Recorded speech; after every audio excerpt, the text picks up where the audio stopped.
Assalamualaikum, sama lagi dengan Beja. Hari ni kita nak review jam baru sampai G-Shock. G-Shock apa ni? GM2100 CB3ADR.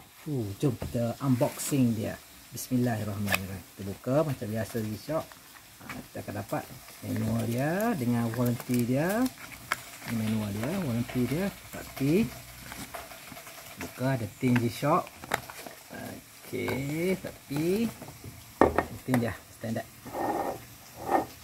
Okey, baik. Dah. Bismillah. Ketak-ketak baru.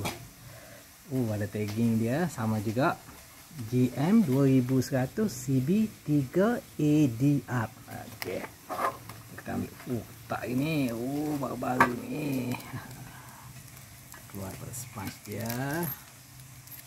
Buka tagging dia.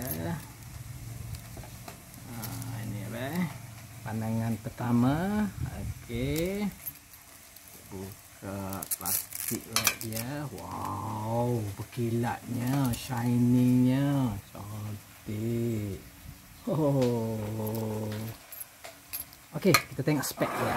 Okey, tengok spek dia. Spek dia, okey, panjang dia daripada sini ke sini 49.4.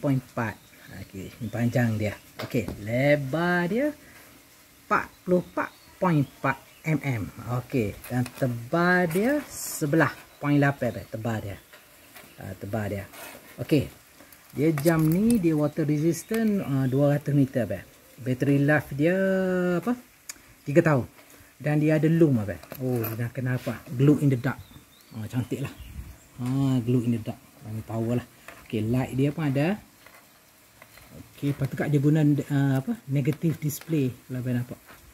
Okey, standard lah. Ada timer, ada hari bulan, ada stopwatch, ada timer, ada apa lagi? Ada 2 time. Banyaklah. Puas hati lah dengan ini. Cuba kita tengok kat lengan kita. Cantik eksklusif. Sebab ni besi ada setengah orang gelar dia sebagai TMJ kepala besi ni. Cantik wow. Cantik kan?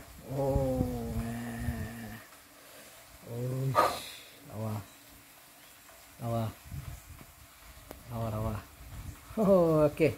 Terima kasih kerana menonton. Okey, jumpa lagi the next video. Kita unbox benda lain pula. Assalamualaikum.